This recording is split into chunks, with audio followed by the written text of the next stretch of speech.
이리온과 이리온. 네, 78회입니다. 매주 월요일은 저희 신중호 팀장과 최강혁 이코노미스트 둘 다 현재 전략과 경제를 총괄하고 계신데 이 두 분과 우리 하우스뷰 정리하는 시간을 갖고 있습니다. 오늘 78회 네. 이번 주 제목은 이슈체크 구간 진입 변화의 시작점에 대해서 얘기하도록 하겠습니다. 저는 윤세 인조입니다. 네, 전략팀장 신종우입니다. 예, 안녕하십니까. 이코노미스트 최광혁입니다. 예, 그래요.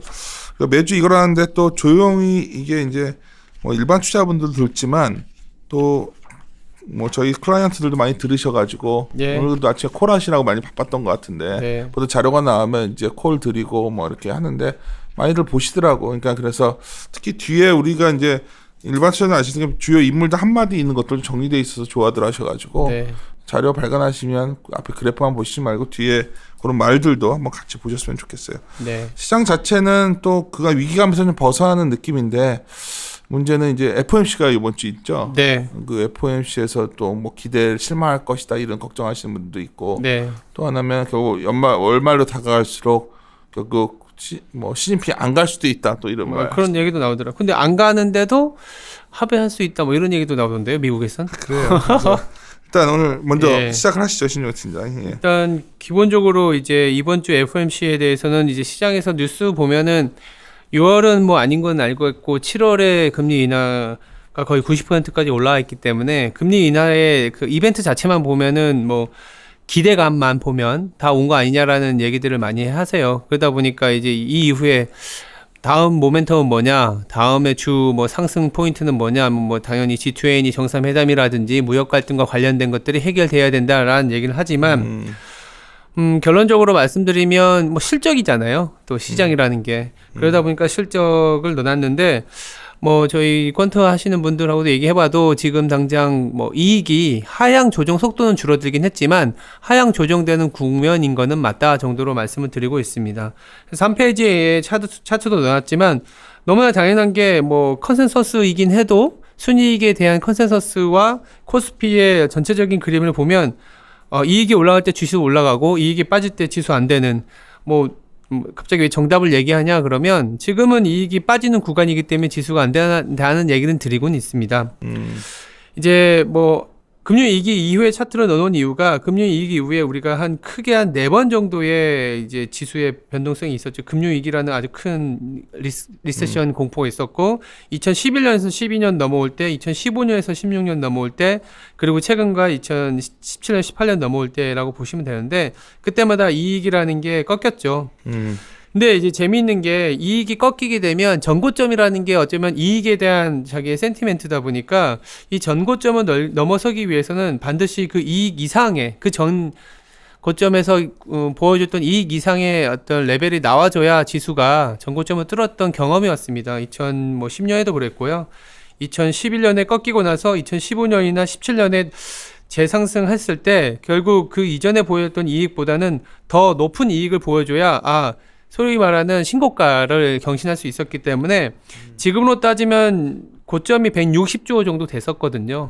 전망치가 지금은 거의 한 120조 언더까지 내려와 있어서 뭐 단기간에 50조 이상 올라갈 수 있을 만한 기대치가 있다면은 2600까지 뭐 다이렉트로 올라갈 수 있는 V자 반등일 텐데 그거는 아니고 반도체 같은 경우에도 3분기 실적을 좀 봐줘야 되는 입장이기 때문에 어떻게 보면 좀 낮은 수준에서의 바닥 잡기 내지는 박스권 레인지지 않겠냐라는 게 뭐 그러니까 컨센서스도 그렇고요. 그냥 이거잖아요. 뭐 인슈런스 컷을 저번 주에도 말해서 뭐 이런 것도 매크로 여전히 얘기를 하지만은 중요한 건 결국 우리가 이익 하강이 굉장히 가팔랐기 때문에 이게 멈춰야 뭐 다음 단계를 스텝을 말할 수가 있는데 아직 이익 하강이 멈추고 있지 않다 보니까 여전히 시장에서는 너희들이 인슈런스 컷이라고 해봤자 안 좋아서 내리는 거 아니냐. 그건 맞아요. 그러니까. 근데 이제 그렇게 선제적인 뭐 영어 쓰지 말라는 것도 있어서 선제적인 보험 성격의 금리 인하를 했을 때는 당연히 선제적인 금리 인하기 때문에 금리 인하를 해야 되는 상황인 거죠. 그러면 매크로 모멘텀이나 바텀업 차원에서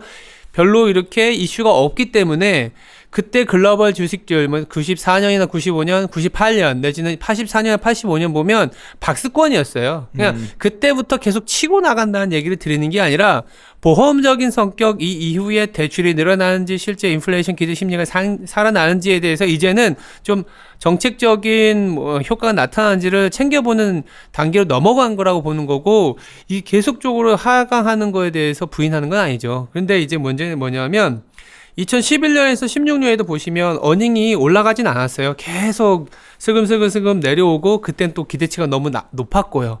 그럼에도 불구하고 지수는 박스권을 보였다라는 점, 이게 통화 완화적인 스탠스 더불어서 전체적인 기대치가 하향 조정되면서 주도주는 없었지만 그때마다 테마나 중소형주, 배당주 여러 가지 이제 아이디어들이 많이 나왔는데, 한 반년 정도의 평균치의 지수하고의 5% 내외에서 레인지 형성하면서 갔던 경험이 있습니다. 지금으로 따지면 2030에서 2250인데 이게 뭐 한 3분기까지 내지는 연말까지도 진행될 가능성은 있다. 그래서 올해 상반기에 보여줬던 게 연간의 어떤 박스권 레인지, 우리가 뭐 빠지면 사고 오르면 파는 레인지를 보여준 거 아니냐라는 생각에서 말씀을 드리고요.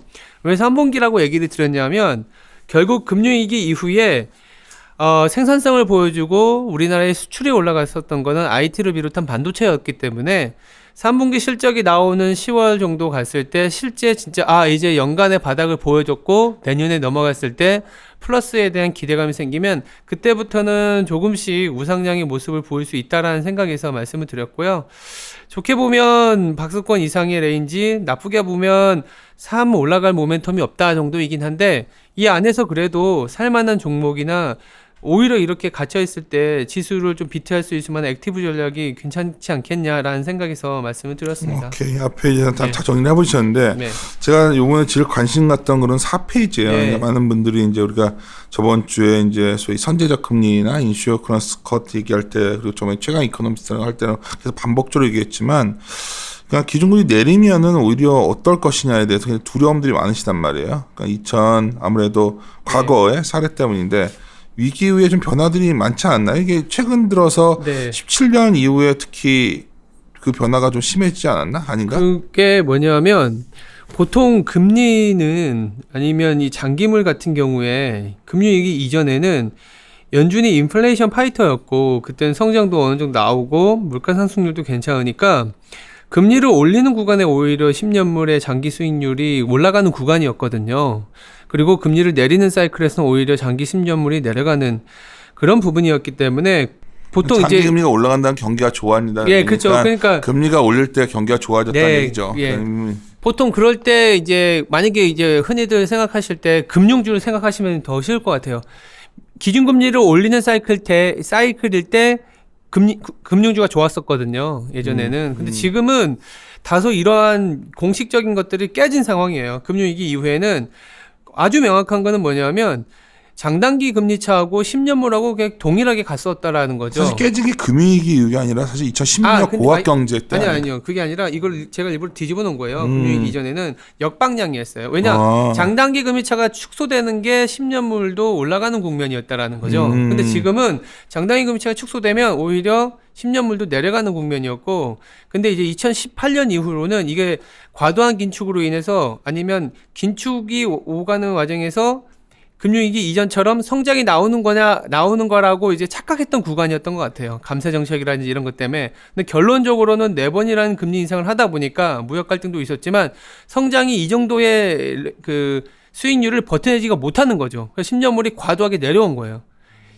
기준금리를 가장 좀 낮게 유지해야만이 인플레이션 기대 심리가 생긴다는 얘기를 드리고 싶은 거예요. 그러니까 금융위기 이후에는 언제 장기물이 올라갔고 인플레이션 기대 심리가 생겼냐? 금융위기 이전에는 금리를 올리는 구간이었는데 지금은 그게 아니라 금리를 낮춰주고 QE라든지 고압경제라든지 연준이 기다려준다든지 자산을 늘려준다든지 이런 정책이 나왔을 때만이 오히려 기대 인플레이션 심리가 조금씩은 살아날 수 있는 구간인데다가 장기물도 바닥치고 올라가는 구간이었다라는 거죠. 그래서 지금도 미국이 기준금리를 만약에 내린다 했을 때 과연 장기물이 더 내려가는 구간일 것이냐, 그거보다는 이미 선제적으로 반영해 왔기 때문에 뭐 7월에 만약 내린다 그러면 그때부터 조금 하방 압력보다는 조금씩 상방 압력으로 돌아서지 않겠냐라는 게 저희들 생각이라는 거죠. 아래 자산과 관련돼서 좀 더 설명을 한번 해줄래요? 근데 이제 그때 구간마다 그러면 장기물이 올라간다라는 거는 그때의 성장에 대한 기대치가 같이 올라가는 거잖아요. 근데 금융위기 이후에 장기물이 그래도 조금은 올라가고 연준이 기다려줬을 때 아니면 통화 완화 정책으로 이징 작업을 글로벌리 해줬을 때 올라갔었던 자산들을 보면 바이오 테크놀로지 내지는 나스닥 중심의 테크놀로지 아니면 리츠 같은 부동산 상품들 그리고 반도체 그리고 에너지 뭐 실버 이머징도 마찬가지로 이머징 중에서도 약간 코리아를 제외한 이머징들이 좀 많이 더 좋았고 소형 배당주, 금융주 이런 것들이라는 거죠. 그래서 이런 것들이 움직일 수 있는 환경을 만들어줘야 인플레이션 기대 심리가 생기는데 어쩌면 이런 것들이 주도주로서의 역할도 할 수 있다고 보고 있기 때문에 굉장히 좀 뭐 바이오 테크놀로지나 내지는 테크놀로지 같은 성장주도 있지만 이머징 소형 배당주라든지 금융주 같은 약간 소위 말하는 가치에서 배당형 같은 애들도 같이 올라가는 국면이 금융위기 이후에는 좀 명확한 좀 재미있는 특징이다라는 걸 좀 말씀드리고요.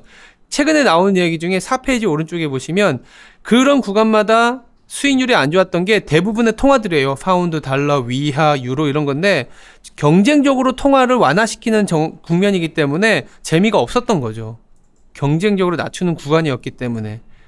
지금 뭐 환율 전쟁이라는 이름까지 나오지만 사실은 경쟁적으로 통화 완화 정책이 나왔을 때만이 인플레이션 기대치가 살아났기 때문에 당장은 아니지만 6월 이후에 그리고 7월에 오히려 금리를 내리게 되면 장기물에 대한 롱 포지션 내지는 그거보다는 오히려 조금은 하방 압력이 줄어들고 조금은 턴해서 올라갈 수 있을 만한 방향성에 대한 베팅 거기에 올라갔을 때 주요 자산군을 좀 보시는 게 맞지 않겠냐는 생각이 들었습니다. 미국 금리를 내리면 장기 금리가 반등한다는 얘기인가? 네. 인플레이션 기대 심리를 살리기 위한 정책들이 나오고 있어요. 최근에 여기는 안 나왔지만 연준에서 6월 이후에 많은 논의들이 있었는데 그 인플레이션 타겟팅에 대한 얘기도 최광현 연구원이 얘기했던 것들이 그대로 컨퍼런스에서 나온 게 뭐냐면 인플레이션 타겟팅 2%로 해놨더니 2%의 물가가 접근하면 연준이 타이트닝을 할 것 같고 그러면 오히려 인플레이션 기대 심리가 더 연장이 되는 게 아니라 디플레이션 압력이 더 커져버린 거예요. 그래서 연준에서 어떤 얘기를 하고 있냐면 인플레이션 타겟팅이 아니라 앞에 A를 붙이는 거 에버리지 그러니까 평균 인플레이션 타겟팅이라고 해서 만약에 인플레이션이 2%에 맞춰지려면 레벨이 아니라 만약에 1%게 되면 그 다음에는 3%가 돼야 2%의 평균이 나오는 거잖아요. 한마디로 인플레이션 오버슈팅을 용인하는 걸로 가자라는 게 리서치 컨퍼런스에서 6월 이후의 내용이에요. 이게 사실은 고압 경제거든요. 그 내용들이 사실 시카고 연준 그 리서치 컨퍼런스에서 나온 거라서 그러면 지금 연준의 역할은 어떻게든 금리도 내리고 지금 자산 정상화도 멈추고 오히려 초과 지준 금리에 대한 금리도 낮추면서 인플레이션 기대 심리를 살리기 위한 정책으로 가고 있는 게 현준의 연준이다라는 얘기를 드리고 싶은 겁니다. 어떻게 생각해? 현재 신중원 팀장 얘기한 거에 대해서. 저는 사실은 아직까지는 조금 고민하는 구간이고요. 목소리 좀 크게 하겠네. 아직까지는 고민하고 있고 그 신중호 연구원 얘기했던 부분도 맞다라고 고민을 하고 있는데 연준의 입장에서 그러니까 긴축 쪽은 아니에요, 확실히. 그다음에 뭐 인플레이션을 막겠다라는 것도 아닌데 고민하고 있는 거는 인플레이션을 굳이 일으키려고 그러느냐라는 부분에 대해서는 약간 고민하고 있어요. 왜냐하면은 그러니까 2% 위쪽으로 올라가는 거에 대해서 건드리지 않겠다라는 심정은 확실한데 2% 지금 밑으로 만약에 내려갔을 때 기준금리를 내리거나 모든 방법을 동원해서 인플레이션을 만들어내야 된다라는 생각이 실제로 있는지는 잘 모르겠어요. 전 주말에 왜 연준에 대해서 시장이 또 앞서갔다는 말이 나온 이유는 뭐야? 그러면 지금?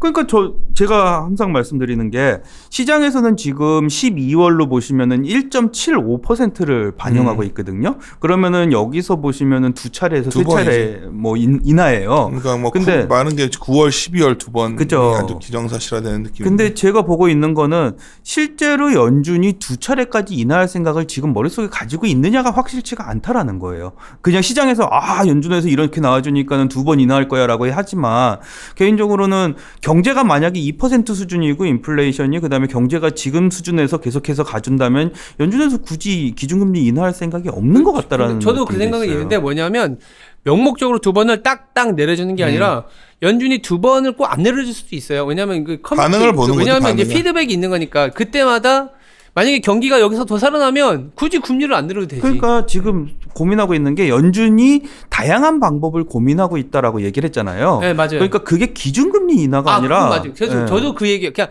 기준금리라기보다는 기준금리를 내려줘도 되겠지. 근데 그게 아니라 최근에 아까 뭐 인플레이션 타겟팅에 대한 얘기도 하면서 어떻게든 살려보려는 노력들, 아니면 초과 지준에 대한 금리도 내려주면서 꼭 굳이 기준금리라는 걸 과격하게 내리면서 정책적인 여력을 소진하면서 가지 않아도 되는 방법론들, 스탠딩 레포 같은 어떤 자산을 더 키워주면서 가는 방법, 그러니까 여러 가지 방법을 통해서 연준은 시장에 뭔가 액션을 주고 있는 거지 단순히 기준금리만 뭐 꼭꼭 내려줘야 된다 이런 건 아니야. 그럼 미국 경제 상황부터 봅시다. 7페이지 그러면.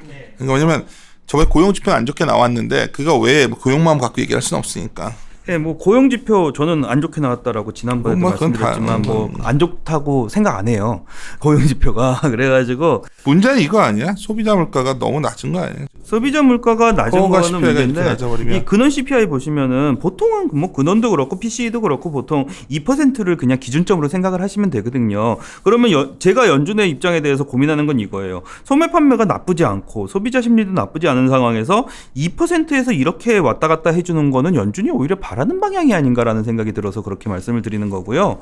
다음 페이지 같은 경우에 보시면 고민되는 거는 경기 선행 지수가 분명히 빠지고 있어요. 그래서 연준에서 나오는 것 중에 제가 생각하는 연준의 현재 스탠스는 물가에 대한 고민보다는 오히려 경기를 어떻게 올리느냐 하는 고민들이 굉장히 세게 나오기 시작하는 것 그게 같아요. 기대 예. 인플레이션. 그러니까 그게 나도 이게 고민되는 거예요. 기대 인플레이션을 올리는 쪽으로 접근을 하느냐, 아니면 진짜 순수하게 그냥 경기를 어떻게 살리는 쪽으로 접근하느냐, 그걸 잘 모르겠어요. 경기를 항상 기대값을 갖고 연준이 했지 언제 경기 자체를 막 세게 했나? 그러니까는 지금 그 변화가 생긴 게 아닌가 싶어요. 연준 전체의 스탠스에. 왜냐면은 에버리지 인플레이션 타겟팅이라는 것 자체가요. 3년 평균을 내버리면은 물가를 가지고서는 그렇게 크게 단기적으로 건드리지를 않게 되잖아요. 장기적으로 엄청 저금리로 갈 수도 있어요. 그래서 그 얘기를 하는 거 아닌가 싶어요. 우리는 경기 성장 방향성에 베팅을 하면서 물가가 올라가는 거에 대해서는 그렇게 빠르게 반응을 하진 않겠다라는 얘기를 하는 게 아닌가 누구지 싶어요. 기억이 안 나는데 어떤 연준 총재는 그냥 명목 GDP 타겟으로 가자. 네. 아예 그러니까 뭐냐 아까 얘기했던 것처럼 인플레이션 이런 거보다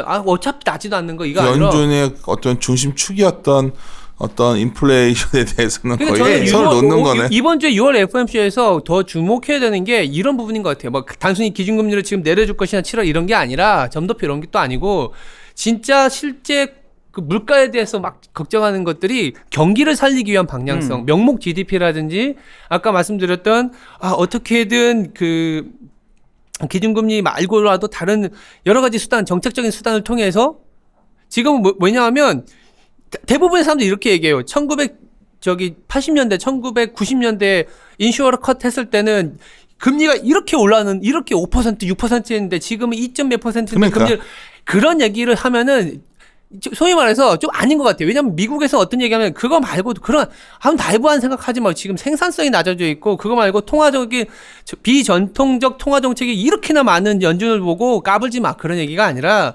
상당히 많은 기준금리 말고도 많은 논의를 할 수 있는 정책들이 굉장히 많이 나오고 있는데 연준이 방향이 인플레이션 케어가 아니라 아까 최광렬 연구원이 얘기한 것처럼 GDP에 대한 경기를 살리기 위한 거면 이건 완전히 정책 스탠스가 완전히 바뀌는 거거든요. 뭐 들으시는 분들이 오해하실 수도 있으니까 신중호 연구원하고 저하고 이제 지금 얘기하는 거에 방향성은 같습니다.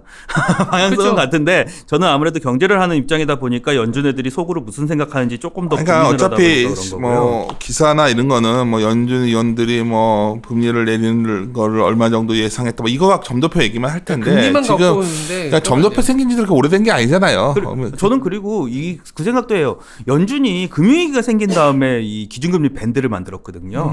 그거 없애는 것도 괜찮은 방법이에요. 그래서 왜 아직도 남겨놓나 하는 생각도 들거든요. 왜 자산이 굳이 워낙 양쪽으로. 자산이 워낙 커서 그러니까요. 네. 그거 자산을 다시 시장에 쏟아붓는 정책이 나올 것 같고 유럽은 뭐 제가 말씀드리는 대로 이탈리아 왜 저랑 왜 아웃라이더 같이 세미나 하실 때도 들으셨겠지만 6월 되면은 4월 소매 판매 서프라이즈 나올 거다라고 말씀드렸는데 실제로 서프라이즈 엄청 세게 크게 나왔습니다. 2010년 이후 최대치로 소매 판매 상승하는 모습 보여줬고요. 이건 뭐 기저효과 때문에 계속해서 나올 수 있다라고 보고 있는 거고, 유로존 경상수지는 요번 주에 확인을 하셔야 되는데, 경상수지가 나쁘지가 않아요. 경상수지 나쁘지 않고, 독일을 중심으로 해서 건설 생산 증가율 올라가고 있는데, 요것도 계속될 수 있느냐라고 좀 보셔야 돼서, 요번 주에 생각보다 이제 경제 심리 지표나 아니면은 경상수지 같이 제가 좀 중요하게 생각하는 지표들이 유로존에서 많이 나온다 정도로 봐주시면 될 것 같고요.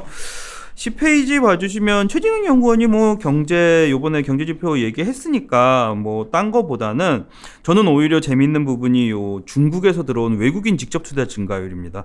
많은 사람들이 얘기하기에 중국하고 미국하고 전쟁을 벌이고 있으니까 중국 쪽에서 자금이 빠져나가서 인도나 베트남으로 들어간다라고 말씀들을 많이 하시는데, 인도 베트남에 자금이 들어가는 건 맞아요. 근데 웃기는 거는 중국의 자금도 안 빠져나가고 있습니다.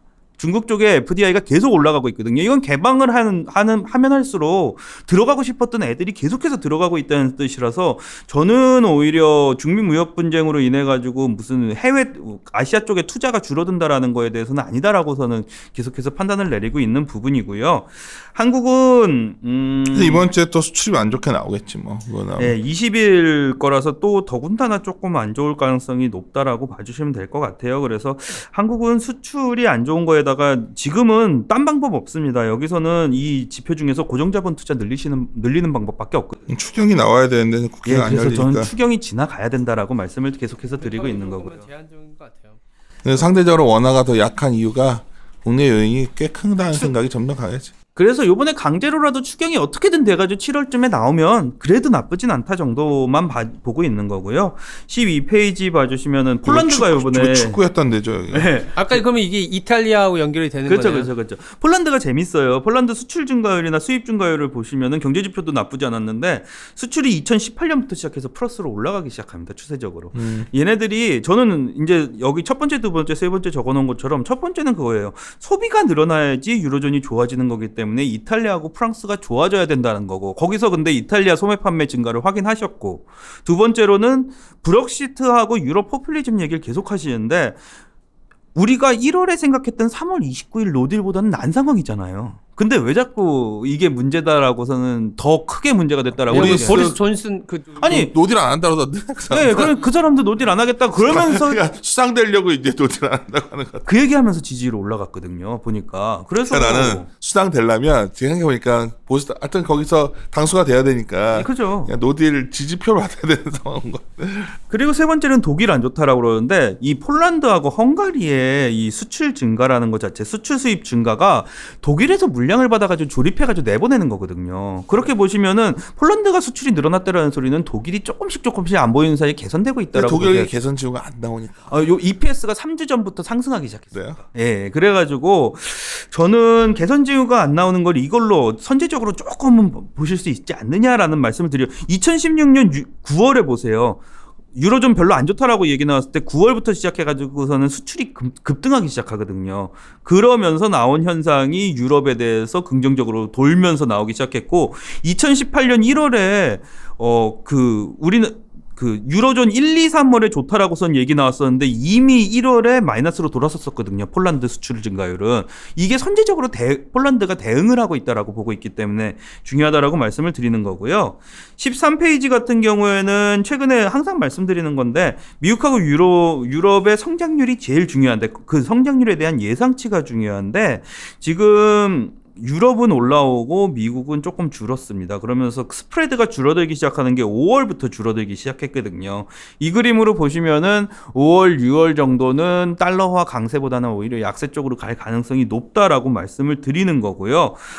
한국 원달러 같은 경우에는 위안화를 굉장히 많이 반영을 합니다. 그 금융위기 이후에 중국의 수출이 늘어난 다음부터는 위안화 반영을 굉장히 많이 하는 경향이 있는데, 최근에 보시면 안 올라가다가 위안화를 반영을 안 하다가 그 위안화를 굉장히 많이 반영했다라고 봐주시면 될 것 같아요. 그러니까 달러 인덱스로 보면은 달러가 강하지 않은데, 예. 달러 인덱스에 위안화 포함 안 돼 있잖아요. 그러니까 결국은 위안화 이거보다 난 여기서 우리나라 성장률 정말 2.2면은 다 왔다 보는 거야. 저는 다 왔다라고 봐요. 2% 왜냐하면 깨진다는 사람들도 꽤 많아지는 것 같아요. 많죠. 해외 IB 같은 경우에는 1.8까지도 보더라고요. 그건 좀 됐고 노무라는. 네, 근데 딴 데도 조금씩 낮추고 있긴 한데 제가 말씀드리는 거는 2.2%까지 만약에 반영을 했으면은 2%나 2.2%나 그놈이라는 그놈이 거죠. 그놈이지만 추경이 예상대로 정말 이런 데서 지지부진해지고. 추경이 지지부진해주는 경우는 저는 그러니까 경제 성장률 예측할 때 늦진 않았죠, 당연히. 왜냐하면 추경이 부정적인 걸로 다 합쳐가지고서는 예상을 할 거면 굳이 예상을 할 이유가 없죠. 그냥 안 좋더라고 얘기하면 되니까요. 그래서 정상적인 경우라고 생각을 했을 때 예상을 해보시면은 2.2% 수준이면 $1 기준으로 보면은 1,200원 이상으로 한번 베팅 또 나오지 않겠어? 1,200원 이상이요. 1,200원 이상이 됐을 때 항상 말씀드린 건 그거죠. 이제 환차익을 먹으려고서는 $1 환율을 베팅을 하는 건데 1,200원 이상으로 했을 때 얼마 정도 위쪽을 보느냐 하는 거죠. 지금 1,110원 수준에서 다녀보면 진짜 환에 대한 관심이 정말 주식시장보다 질문이 더 많아요, 요즘. 내가 그래서 네 상단 난 1,210원 정도까지는 좀 열고 가는 게 제가 이게 1,210원이잖아요, 상단이. 그치. 근데 1,210원까지 연다는 말은 평균 그러니까 생각보다 한번 슈팅이 더 위일 수도 있다. 슈팅이 1,210원이 아니라 슈팅이 더 위일 수 있다는 거지. 저는 지금 상황에서는 되게 어렵다고 보는 게 이렇게 생각하시면 돼요. 글로벌 경기가 안 좋고 한국 경제가 안 좋은 게 나은 순간에 1,120원에서 1,190원까지는 되게 쉽게 사들어갈 수가 있거든요. 이거는 무조건 올라갈 거야라고. 근데 1,190원 수준에서 1,200원을 넘기는 수준에서 새로운 악재가 안 나오는 상황에서 들어가기가 되게 무섭다라는 거죠. 위로 갈지 아래로 갈지 모르는 상황에서는 오히려 못 들어갑니다. 그런 식으로는. 그래서 생각보다는 어렵지 않느냐라고 말씀을 드리는 거고요. 14페이지는 무슨 말씀 드리고 싶었냐면 미연준에서 초과 지준금이 지금 들어간 게 금융위기 이후 수준에서 봤을 때 딱 반 정도 빠져나갔습니다. 그러면은 제가 말씀드리는 거는 아직 시장에 풀 수 있는 QE처럼 풀 수 있는 자금이 반이 더 남아 있다라는 거고요. 그러니까 이게 저거잖아. 그러니까 연준에서 초과를 받고 있는 돈이죠. 갖고 있어. 그냥 연준이 풀지 않고 갖고 있었던 거 아니야. 그냥 처음에. 시중은행에서 안 풀고 가지고 여기 예치해 놨던 건데 이자 주니까 놔뒀던 돈이 한 반 정도 풀려 나갔다는 거지. 그럼 저는 생각하는 게 오히려 IOER을 더 낮추는 전략으로 나가는 게 기준금리보다는 더 변동성이 적고서는 시장에 돈을 확 풀어버릴 수 있는 전략이거든요. 간접 유동성 그렇죠. 확대 정책 이렇게 보면 되죠. 저는 그래서 이 정책이 나오면은 사실은 두 가지를 보셔야 돼요. 채권금리 쪽에서 기준금리보단 이걸 쓰네 그러면은 채권금리가 그렇게 계속해서 빠지지 않을 거라는 거 하나 하고요. 두 번째로 보실 수 있는 거는 이렇게 돈을 풀게 되면은 시장에 돈이 풀리네라고 하면서 달러화가 약세로 갈 수 있는 정책이거든요. 실질적으로 그렇죠. IOER하고 EFFR의 스프레드 달러하기 때문에. 그렇죠. 그래서 저는 그렇죠. 시중은행에서는 초과 지준 이상의 지준을 지준 이상의 초과 지준을 넣을 이유가 사실은 없어진 건 맞죠. 그래서 저는 요 IOER을 조금 많이 낮추는 정책이 나오지 않을까 기대하는 거고. 근데 이게 사실은 IOER을 낮추게 되면 그거 같은데 이게 상단 역할을 했었거든요. 제가 말씀드린 게 뭐냐면 지금은 상단이 아니잖아요. 하단이잖아요. 하단까지는 아니고 RP가 하단 역할이긴 한데 두 가지를 보셔야 된다는 거죠. 하나는 밴드가 왜 필요하냐라는 거고요. 이제까지는 상단 역할을 했었던 밴드를 밴드를 없애버렸다. 원래 이게 많은 분들이 착각을 하시는 것 중에 하나가 IOER이 원래 상단 밴드가 아니었어요. 그건 맞아요. 근데 왜냐하면 금리를 주다 보니까. 그럼 지금 제가 말씀드리는 거는 미국이 그러니까 FRB가 굉장히 여기는 굉장히 큰 변곡점이라고 보는 거죠. 저도 그렇게 말씀을 드리고 있어요. 이게 굉장히 클 수도 있다. 그러니까 사실은 대출이 늘어나야 되거든 이러면. 내가 항상 이게 아래 초과 지준 그 이자율 보면 10년 이후에 이게 계속해서 올려갔잖아요. 어떻게 보면 정상화됐구나. 그러니까 우리가 생각했던 돈이 풀려 나가야 되는데 돈이 풀려 나간다 봤던 거지 나는. 근데 이걸 다시 걷어들이는 게 좋은 거냐는 거지. 걷어들이는 게 아니라 여기 안에 들어가 보면 초과 지준 이자보다 EFFR 이자가 낮았기 때문에 이거를 낮춘다라는 거하고 이게 그러니까 어떤 생각, 그러니까 우리가 그러다 보니까 금융위기 이전하고 지금하고 바꿔야 되는 거예요. 금융위기 이전에는 올리는 거는 이제 돈을 줄여도 돈이 계속 너무 많이 그러니까 회전이 많이 되다 보니까 그거를 케어하는 입장이었고 지금은 돈이 이제 인플레이션 살고 경기도 좋네 하면서 조금씩 타이팅 했는데 생각보다 회전 속도는 더 빨리 줄어들면서 유동성이 더 축소되기 때문에 그게 아니라 좀 늦춰주고 다시 돈의 양을 늘려주는 식으로 가는 거죠. 사실은 나도 이게 포인트라 보는 게 우리가 과거의 금융이라는 게 어떻게 보면 톡시데스 독성 자산을 갖다 제거하는 방식으로서 이걸 갖다가 했단 말이야. 그러니까 많은 사람들이 금융위기 전 데이터를 갖고서 자꾸만 뭐 이랬을 것이다 이런 거는 굉장히 나는 짧은 소견 같고 하여튼 중요한데 하여튼 이후에 이렇게 오다가 최근의 흐름을 보니까 또 다시 이거를 좀 푸는 나는 그냥 쉽게 말해서 좀 다시 유동성을 공급하는 걸로 간다는 게 좋게 보면 유동성 공급인데. 근데 두 가지를 보셔야 돼요. 하나는 QE 정책이나 이런 걸 보시면은 그거는 시장에 돈을 발권하는 거잖아요. 근데 IOER을 통해 가지고 초과 지준금을 푸는 거는 발권된 금액이 묶여 있던 걸 돌린다라는 의미가 쉽게 말해서 돈 찍어냈는데 연준에 그대로 들어가 있으니까. 그러니까 이거는 맞아요. 시중에 돈을 풀어낸다라는 QE하고는 좀 개념이 다르다라고 보시는 게 맞을 것 같아요. 그러니까 뭐 그런데 하여튼 그러니까 우리가 요즘 세에서 뭘 얘기하고자 하는 그거는 이번 주에 분명히 FOMC도 하고 나면 막 FOMC가 금리 누구는 오른다 했다 내리다 이거보다 지금 포인트가 되는 거는 이 부분인데 연준이 이거에 대해서 굉장히 논의를 많이 하는 것 같아요. 내가 봐도 이게 포인트야. 지금 연준에서 결국은 그래서 뭔가 자기들이 이런 자기들 방식의 회수를 멈춘다면 이거는 다른 형태의 어떤 좀 일종의 유동성 공급이라보다 좀 이렇게 그래서 리퀴디티를 보존하는 건데. 그래서 제가 말씀드리는 게 기준금리를 내려가지고서는 인플레이션을 올리겠다라는 뜻이 아니라 이런 방식을 통해 가지고 경기를 성장시키는 방향으로 정책적인 변환점이 나타나는 거 아니냐라는 거죠. 그게 경기가 성장한지 아닌지는 잘 모르겠고 하여튼 이게 경기가 잘 성장이 잘 안 됐잖아. 솔직히 말해서 이렇게 정책을 많이 했어도. 미국은 성장했다 봐야 되나? 미국은 성장했죠. 그렇죠. 알았어요. 이건 다음에 한번 우리가 좀 계속 이게 약간 이해해서 안 가실 수 있는데 어려운 내용은 아니에요. 그러니까 좀만 저희 금리 7월에 어차피 중앙은행 정책들 자료 나오니까 그때 한번 정리를 해드리려고. 옛날에는 연준에서 하는 역할이 옛날에는 정말 가르쳐주는 거 하나도 없었고 뭐 옛날 패드 와처라고 그래가지고 그냥 어쩌면 감으로 때려 넣을 때도 있었고 이게 계속 연준이 정해진 정책이 아니었다는 거. 그러니까 막 우리는 뭐 중앙은행 정책은 뭐 무슨 정책을 쓰고 뭐 이게 우리도 계속 공부하는 과정이죠. 정책이 변할 때. 근데 최근에 어떤 연준 선언문을 이렇게 보다 보면 어떤 훨씬 더 좀 이런 쪽에 주안점이 돼가고 있는 생각이 강해져서 그래서 말씀을 좀 드렸습니다. 중국은 뭐 부양카드 된다는 거는 뭐 자동차가 소매 판매가 좀 돌았더라고요. 오늘 최진행 연구원이 아마 따로 뭐 녹음하실 수도 있는데, 뭐 자동차 소비세. 나머지 것들은 크게 변화. 유가 100불 시나리오도 사실 시나리오지 뭐 이란이 세게 나오지도 같지도 않고, 뭐 이익 추정치 하강도 우리가 충분히 얘기했던 거고. 근데 다만 18페이지 내용 잠깐 말하고 싶은 게 참 중요한 포인트인 것 같아요. 결국은 왜 이렇게 한국 EPS만 반도체만 떨어질까?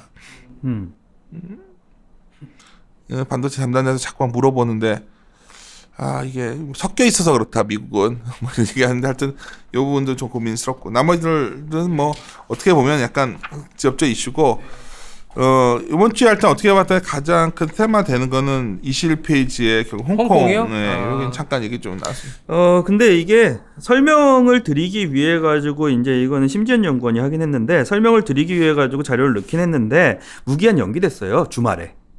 그렇긴 한데 이제 뭐 철폐까지 가자라는 논의가 나온 거라서. 근데 이거는 있는 거죠. 그러니까 6월 말에 G20 정상회담이 있는데 시진핑 입장에서는 이것도 굉장히 시끄러운 요인이었는데 하나는 그래도 지금 상황에서는 우려가 완화된 게 긍정적이지 않나요? 나도 중국 정부가 그래도 어떻게든지 이번 미국과의 관계를 아주 나쁘게 안 가져가려는 게 여기서 좀 확인된 것 같은데. 그러니까 모든 게 다 괜찮은 상황이었으면 이거 연기 안 했겠죠.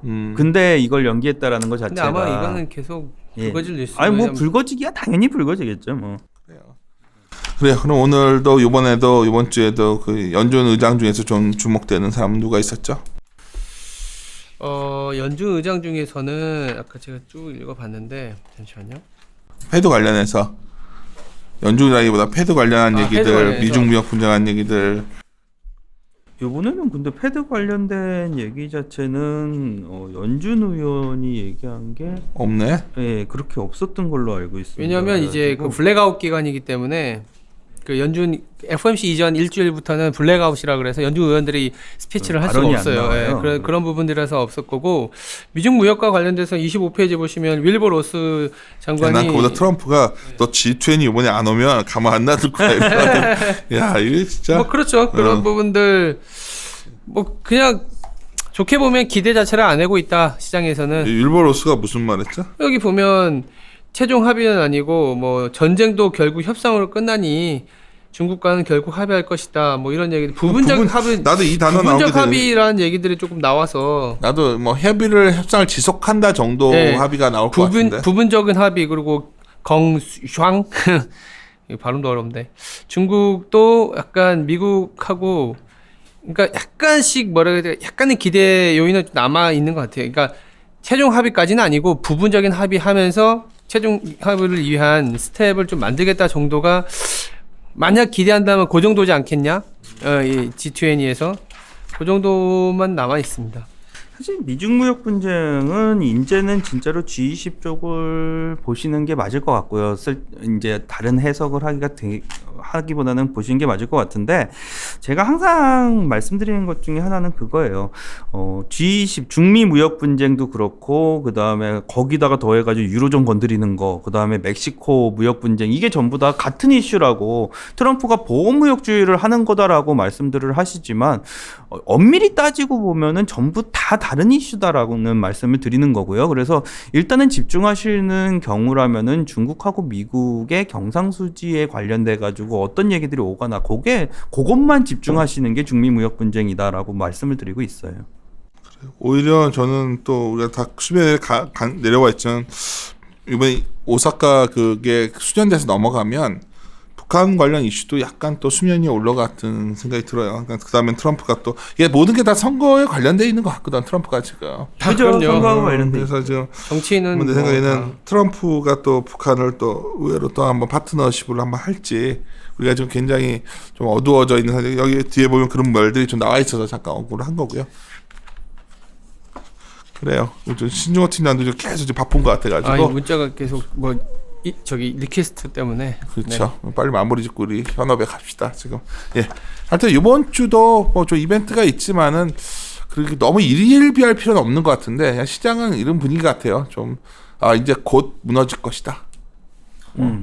이거에 대한 공포들이 여전한 것 같아서 저희들의 뷰를 종합하자면 뭐 그런 위기의 순간 바닥은 좀 지나갔다는 생각을 저는 갖고 있어요. 기본적으로. 그래서 그런 범핑 로드로 좀 울퉁불퉁한 길이 되겠지만 기본적으로 이 울퉁불퉁한 길에서 울퉁불퉁할 때 주식을 좀 사고 그러니까 범핑이 나올 때 좀 팔고 뭐 이런 식의 어차피 지금 그렇게 넘어가는 구간이 아닐까 생각합니다. 하여튼 이번 주 마무리 짓고 하여튼 다음에 얘기하도록 합시다. 네, 마무리 짓겠습니다.